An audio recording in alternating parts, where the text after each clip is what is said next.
जी students welcome. आज हम microbiology का एक और चैप्टर लर्न करेंगे जिसका टॉपिक है साइंटिस्ट कंट्रीब्यूशन टू माइक्रोबायोलॉजी, यानी साइंटिस्ट ने कैसे कंट्रीब्यूट किया यानी बढ़ावा दिया माइक्रोबायोलॉजी को। ठीक है, इसके ऑब्जेक्टिव्स देख लेते हैं। सबसे पहले at the end of this session the students will be able to discuss the contribution of following scientists in the field of microbiology: Anthony van Leeuwenhoek, Francisco Radai, Louis Pasteur, Robert Koch. List some basic properties of viruses.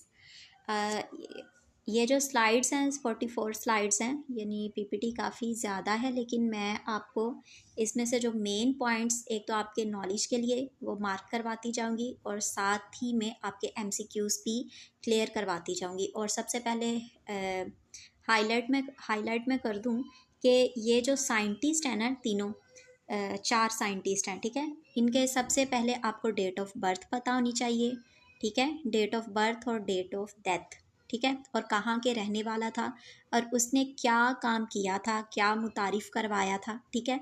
ये चंद एक चीज़ें जो है आपको इन scientist के बारे में पता होनी चाहिए, ये आपके एमसीक्यूज़ के लिए ज़रूरी है, ठीक है।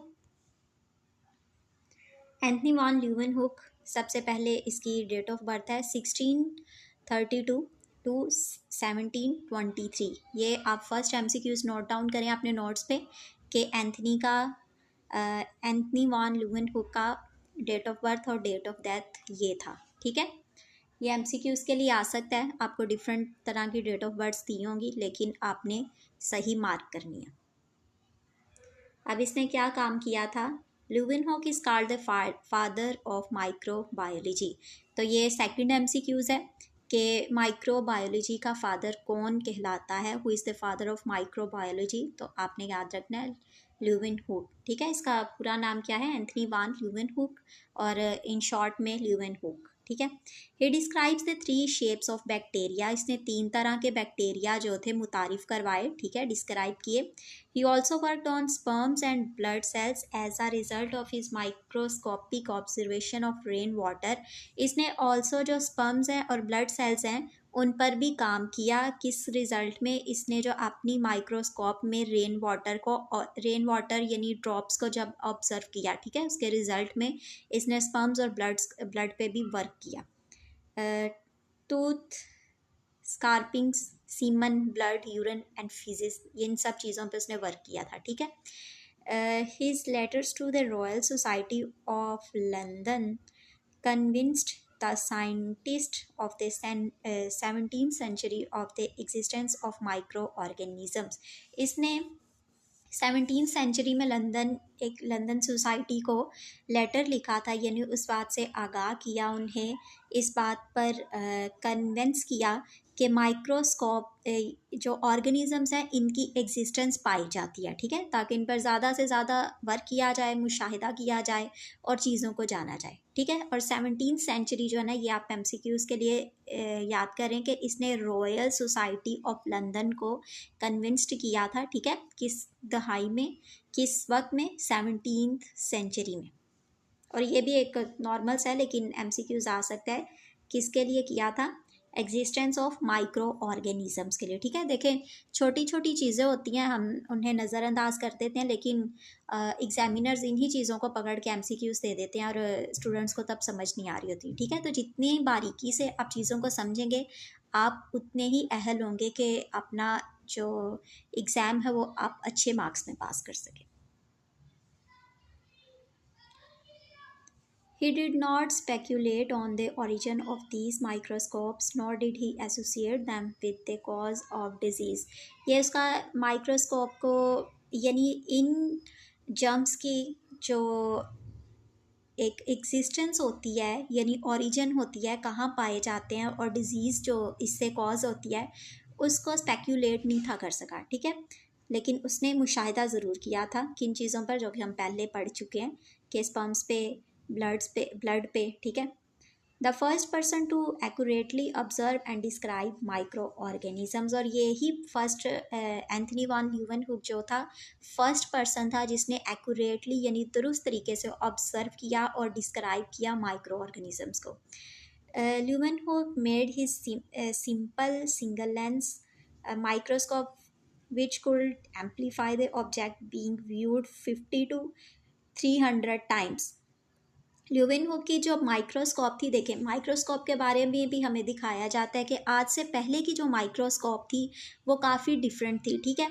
लेकिन आजकल की जो हमारी लेबॉर्ट्रीज़ में माइक्रोस्कोप पाई जाती है वो उससे भी काफ़ी डिफरेंट है, ठीक है.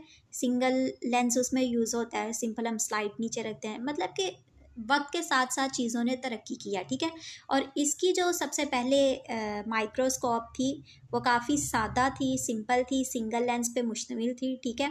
और उसमें जो ऑब्जेक्ट रखा जाता था उसे किस इमेज तक देखा जाता था 50 to 300 टाइम्स, ठीक है. ये भी एमसीक्यूज़ के लिए याद रखें.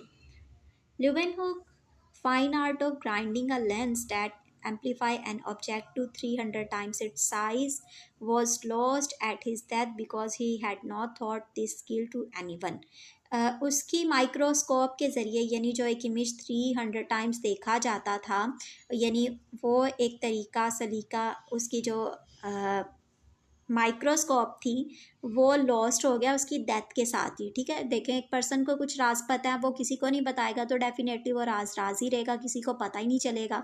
तो क्योंकि उसने किसी को बताया ही नहीं था इसके बारे में, इसलिए कोई उस चीज़ को दोबारा दरियाफ्त नहीं कर सका. मतलब कि इससे जदीद टेक्नोलॉजीज़ आ गई लेकिन उसका जो एक मेथड था वो किसी को मालूम नहीं.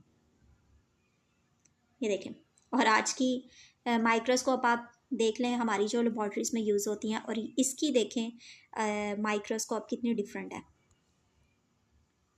अब फ्रांसीसी को रेड आई, ठीक है, इसकी जो डेट ऑफ बर्थ है 1626 है और डेट ऑफ डेथ क्या है 1697, ठीक है. ये आपको हाईलाइट करवाने का मेरा मकसद ये है कि ये मेजर एमसीक्यूज़ हैं और इन चारों साइंटिस्ट में से एक की डेट ऑफ बर्थ और डेट ऑफ डेथ ज़रूर आती है, ठीक है.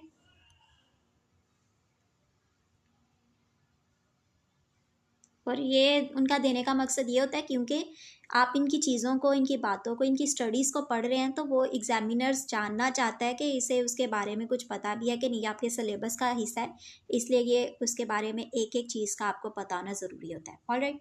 Francisco radii disapproved spontaneous generation. जो फ्रांसिस्को रेडाई था इसने डिसअप्रूव किया स्पॉन्टेनियस जनरेशन को, ठीक है. और ये एमसीक्यूज भी आ सकता है, who is the disapproved spontaneous generation, तो किसने किया था, फ्रांसिस्को रेडाई ने. Francisco Redi lived from 1626 to 1697. Francisco जिंदा रहा 1626 से 1697 यानी इतने ईयर्स वो जिंदा रहा. Performed a set of experiments in the late 16s. उसने जो एक्सपेरिमेंट्स का सेट परफॉर्म किया था वो काफ़ी लेट था और किस दहाई में किया था, 16s में. ये एमसीक्यूज के लिए याद रखें, नोट डाउन कर लें.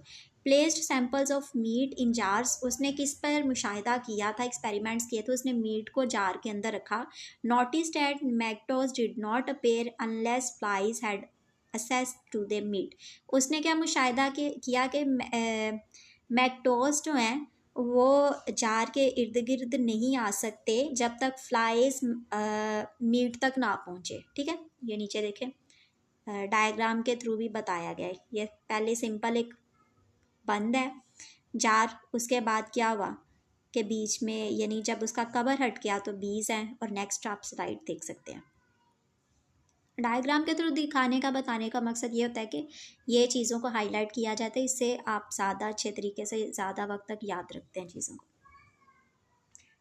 ओके, रेड आई के बारे में जो जानना था वो उतना ही था. अब हम लुइस पास्चर के बारे में. अब इसकी डेट ऑफ बर्थ क्या है, 1822 टू 1895 डेट ऑफ डेथ, ठीक है. ये भी नोट डाउन कर लें एमसीक्यूज़ के लिए. देखें हर किसी की डेट ऑफ बर्थ याद रखना आसान नहीं है, लेकिन आपको अपने बेहतर फ्यूचर के लिए, प्रेपरेशन के लिए इन चीज़ों को याद करना होगा, ठीक है. अपने हाथ से नोट डाउन करें और जितनी दफ़ा हो सके ना इन चीज़ों को दोहराते रहें, यानी अपने सिलेबस को खोल के देखते रहें, तो फिर इस तरीके से चीज़ें आपको याद हो जाती हैं, ठीक है. जैसे मैथ है ना, तो मैथ हमेशा प्रैक्टिस से आता है, जितनी आप प्रैक्टिस करेंगे उतना ज़्यादा आएगा. Pastors contribution the concept that life must arise from pre existing life. इनके मुताबिक क्या है कि जो ज़िंदगी है यानी इंसान कैसे एग्जिस्ट हुआ है, यानी पहले से कोई मौजूद था और उससे प्री एग्जिस्टिंग हुई है इंसानियत की यानी ज़िंदगी की, ठीक है। The techniques of sterilisation and pasteurisation, इसने क्या टेक्निक्स यूज़ की, स्टेरिलाइजेशन को और पास्चराइजेशन को, ठीक है। The understanding of the biological process of fermentation, ठीक है। The development of the germ theory of the disease, the development of anthrax vaccine, ठीक है। अब ये देखें एंथ्रिक्स वैक्सीन किसके दौरे हुकूमत में यानी इस पे काम किया गया, डेवलप की गई।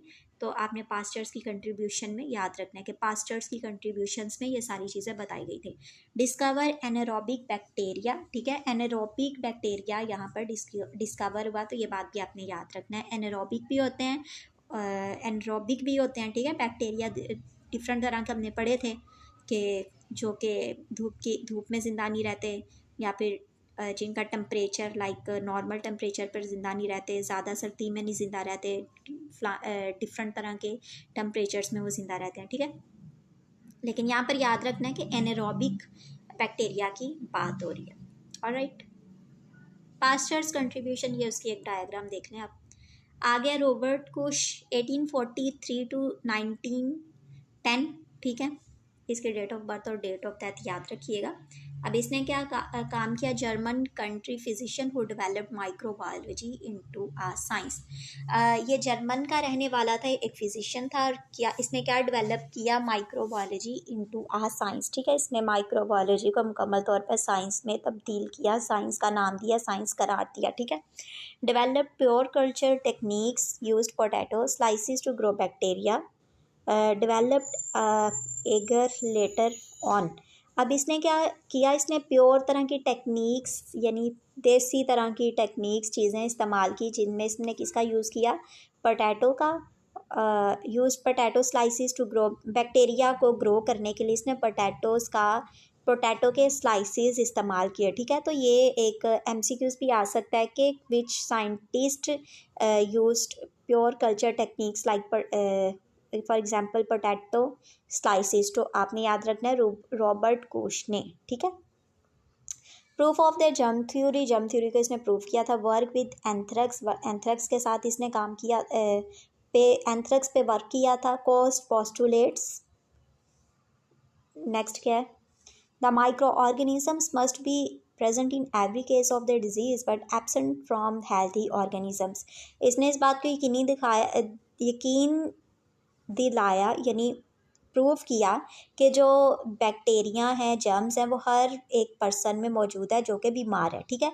लेकिन उस पर्सन में एब्सेंट है, उस पर्सन में मौजूद नहीं है जो कि हेल्दी ऑर्गेनिज्म है, ठीक है। यानी एक हेल्दी पर्सन में माइक्रो ऑर्गेनिजम्स नहीं पाए जाते इंस्टेड ऑफ डिजीज पर्सन, ठीक है।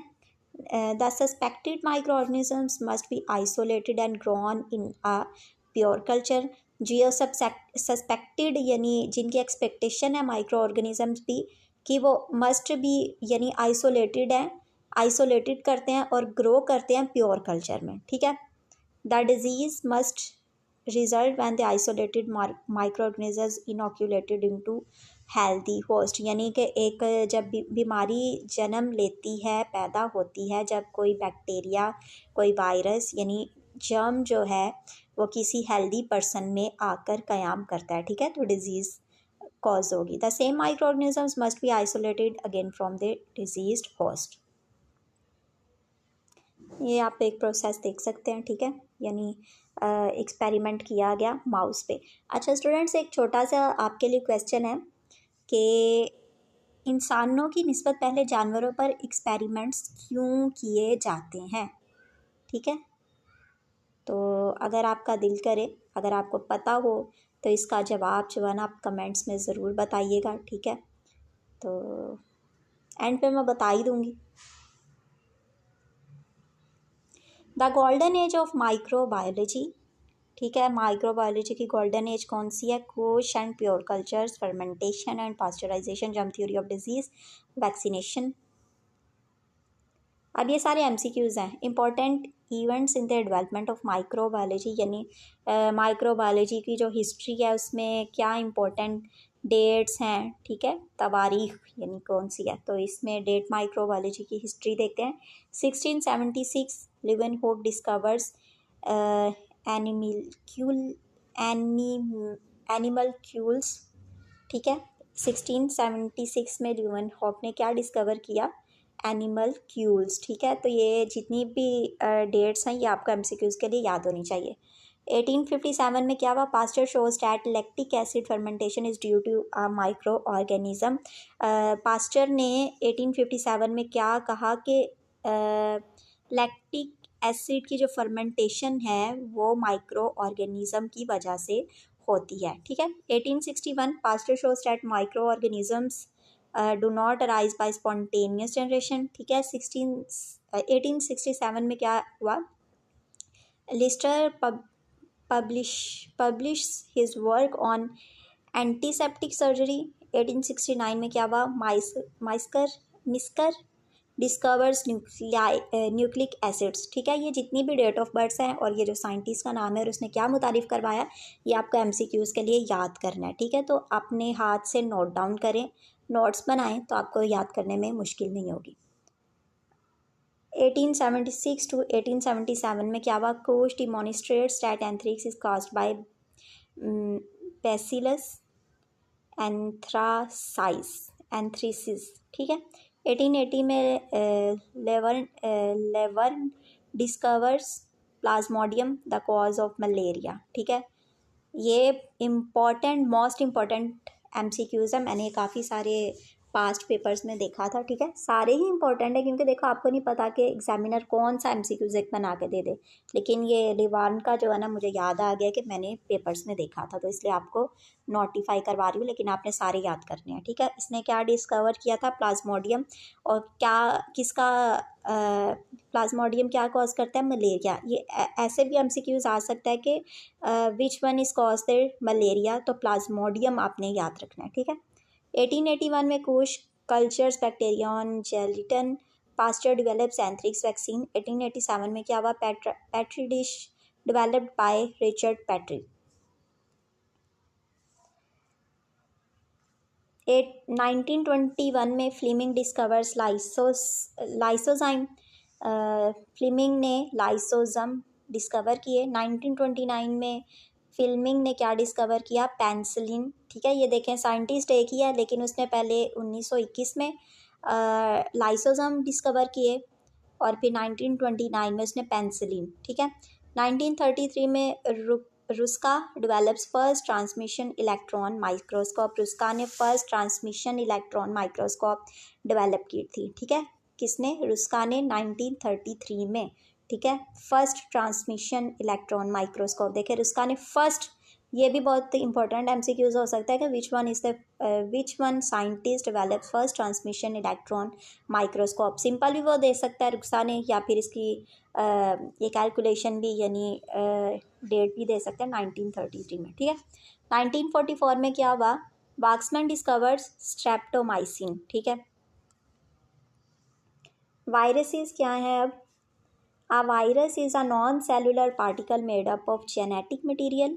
वायरस जो है एक नॉन सेलुलर पार्टिकल है, बना किससे है, जेनेटिक मटेरियल से, ठीक है। यानी वायरस में जेनेटिक मटेरियल पाया जाता है। And protein that can invade living cells, और प्रोटीन है जो कि फैल सकती है लिविंग सेल्स में, ठीक है। यानी देखें वायरस फैलता है ना, अब वायरॉन है द इंटायर इन्फेक्शियस यूनिट और द कंप्लीट वायरस पार्टिकल्स। जो एक वायरॉन है ये एक कंप्लीट इन्फेक्शियस यूनिट है, ठीक है। वायरॉन आपने याद रखना है, यह डेफिनेशन आपसे पूछी जा सकती है वाइवा में, या फिर एमसीक्यूज आ सकता है कि which one is the entire infectious unit और द कंप्लीट वायरस पार्टिकल्स। तो वायरॉन आपने याद रखना है। अब वायरॉइड क्या है, ये वायरॉन और वायरॉइड जो है ना प्रोनाउंसिएशन एक जैसी लग रही है लेकिन आपने कंफ्यूज नहीं होना, ठीक है। चीज़ों को सलीके से स्मार्टली सीखना, उसे अंडरस्टैंड करना सीखें, ठीक है। Viroids consist solely of a single molecule of RNA without a protein coat or envelope। अब वायरॉइड्स कंसिस्ट करता है यानी जो इसका मॉलिक्यूल है वो विदाउट प्रोटीन कोट के है, बिना किसी इन्वेलप के, बिना किसी लफाफे के, ठीक है। प्रियॉन क्या है? Are infectious protein particle that are composed solely of protein, example they contain non detectable nucleic acid. यानी प्रॉन एक इन्फेक्शियस प्रोटीन पार्टिकल है जो किससे बनी है? सॉलली ऑफ प्रोटीन से, ठीक है। They not contain detectable nucleic acid, यानी इसमें डिटेक्टेबल न्यूक्लिक एसिड नहीं पाया जाता। ये जो तीनों वायरसेस के बारे में बताया गया ना, ये ज़रूरी याद कर लीजिएगा। आपसे एग्जामिनर ड्यूरिंग वाइवा भी पूछ सकता है और इसमें एक एमसीक्यू ज़रूर आएगा, ठीक है। देखिए, मैं साथ साथ आपको लेक्चर के एमसीक्यूज़ भी क्लियर करवाती जा रही हूँ, इसलिए ताकि आपको मुश्किल ना हो, ठीक है। जितना ज़्यादा हो सके मैं आपको आसानी पैदा करती हूँ आपके लिए, ताकि आप लोग अच्छे से चीज़ों को अंडरस्टैंड कर सकें और अपने एग्ज़ाम्स में गुड मार्क्स गेन कर सकें, ठीक है। Viruses, a small virus has a diameter of about 20 nanometre.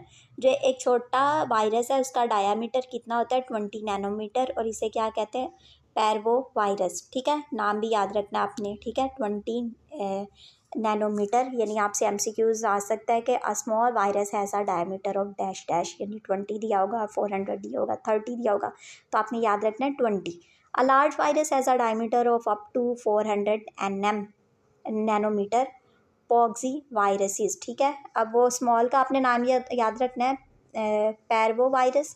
अब जो लार्ज है उसका नाम आपने याद रखना है पॉक्स वायरसेस, ठीक है। और इसका डायमीटर अप टू, यानी 400 से भी ज़्यादा है, 400 nanometre, up to 400 nanometre. Shapes of viruses, आपसे एग्जामिनर पूछ सकता है कि वायरसेस की शेप्स कितनी हो सकती हैं, ठीक है। यहाँ पे 2-3 चीज़ें सीखने वाली हैं, वो आपसे पूछेगा स्मॉल वायरस का डायमीटर कितना होता है, लार्ज वायरस का डायामीटर कितना होता है, ठीक है। तो आपने याद रखना है चीज़ों को। और फिर वो पूछ सकता है शेप्स बताओ वायरसेस की, तो आपने बता देनी है स्फेरिकल होती है, रॉड शेप्ड होती है, ब्राइट शेप्ड होती है, टैडपॉल शेप्ड होती है और फिलामेंट होती है, ठीक है। ये एमसीक्यूज़ के लिए ये इसकी जो शेप्स हैं ये आपकी वो वाइवा के लिए मोस्ट इम्पॉर्टेंट है, ठीक है, याद कर लीजिएगा। स्ट्रक्चर ऑफ वायरसेस, वायरॉन क्या है? The complete infectious unit of virus particle. पहले भी मैंने आपको पिछली स्लाइड में भी हमने पढ़ा था, ठीक है, वायरॉन के बारे में, कि ये एक कंप्लीट इन्फेक्शियस यूनिट है। तो आपको एमसीक्यूज इस तरह आ सकता है, which virus is the complete infectious unit of virus particles. तो वायरॉन का याद रखना है अपने नाम, ठीक है। Structurally mature extra cellular virus particles, structurally जो होता है ना ये बहुत तरह का मिच्योर होता है, यानी मुकम्मल तरीके का बना हुआ सेल है, और इसके साथ एक्स्ट्रा सेलुलर वायरस पार्टिकल्स जो होते हैं ना जुड़े होते हैं। Viral core, the viral nucleic acid genome in the centre of the virion. अब ये वायरल कोर कहाँ पे central, the viral nucleic acid genome कहाँ पे पाया जाता है? वायरॉन के सेंटर में, ठीक है। Control the viral heredity and variation, ये क्या कंट्रोल करता है? यानी वरासत को और वेरिएशंस, यानी जो उसमें रद्दो बदल हो रहा था, ठीक है। रिस्पॉन्सिबल फॉर द इन्फेक्टिविटी, और ये रिस्पॉन्सिबल किसके लिए होता है? इन्फेक्टिविटी के लिए, ठीक है। The genome of a virus can be either DNA और RNA nor both single stranded और डबल स्ट्रैंडर्ड। अब जो जीनोम है, जीनोम क्या है कि ये इसमें डीएनए भी पाया जाता है और आरएनए भी, ठीक है। Viral capsid, the protein shell और coat that enclose the nucleic acid genome, यानी एक प्रोटीन का शेल है और इसने क्या क्लोज किया होता है? Nucleic acid genome. फंक्शंस क्या है इसके? Protect the viral nucleic acid, एक वायरल न्यूक्लिक एसिड को प्रोटेक्ट करता है, participate in the viral infection में पार्टिसिपेट करता है, शेयर द एंटीजेनिसिटी को शेयर करता है। अब एनवेलप, यानी इसका फंक्शन क्या है? एंटीजेनिसिटी, इन्फेक्टिविटी और रेजिडेंस, ठीक है। वायरल प्रोटीन्स, ठीक है, viruses are inert nucleoprotein filterable agents, ठीक है। वायरसेस क्या होते हैं, इनर्ट फिल्टरेबल एजेंट्स होते हैं, ठीक है। Viruses are obligate intracellular parasites, ठीक है। जो वायरसेस हैं इंट्रासेलुलर पैरासाइट्स है, यानी अंदर बॉडी के अंदर सेल्स के अंदर रहने वाले पैरासाइट्स है, ठीक है। एग्जामिनर आपसे पूछ सकता है व्हाट इज़ वायरल प्रोटीन्स की डेफिनेशन बताओ, तो एक दो आप अच्छे से याद कर लें, आपका काम डन हो जाएगा, ठीक है। Viruses can not make energy और प्रोटीन्स, वायरसेस एनर्जी और प्रोटीन्स नहीं बना सकते, independent of a host cell, ये होस्ट सेल पे डिपेंड करते हैं, ठीक है। वायरल जीनोम और आरएनए और DNA but not both, viruses have a naked capsid or enveloped with attached proteins, viruses do not have the genetic capability to multiply by DNA, viruses are non-living entities. Viruses are not living, viruses must be infectious in nature, viruses reside है वो infectious ही होते हैं, nature उनकी जो होती है। Viruses must be able to use host cell processes to produce their components protein and identical copies of the genome, viral components must self assemble. Okay students, thank you very much. अगर हमारी video से आपको कोई भी फ़ायदा हो रहा है तो अपना फीडबैक देना नहीं भूलिएगा, ठीक है। और जो मैंने क्वेश्चन किया था उसका आंसर ये है कि इंसानी जान जो है वो ज़्यादा कीमती है बानिस्बत जानवरों के, इसलिए जो एक्सपेरिमेंट्स होते हैं यानी कोई भी मेडिसिन बनाई जाती है उससे पहले एनिमल्स पे ट्राई किया जाता है, अप्लाई किया जाता है। जैसे माउस पे किया जाता है यानी चूहे पे, देखें अगर वो जहरीली होगी यानी उसका वर्क जिस मकसद के लिए मेडिसिन बनाई गई है वो नहीं काम करेगी, तो क्या होगा कि जो माउस है यानी एक जानवर है वो तो मर जाएगा, लेकिन हम उसे डायरेक्ट एक पर्सन पे अप्लाई नहीं कर सकते क्योंकि जानी इंसान कीमती है, जानी इंसान इंसानी जान जो है वो कीमती है। All right, thank you very much.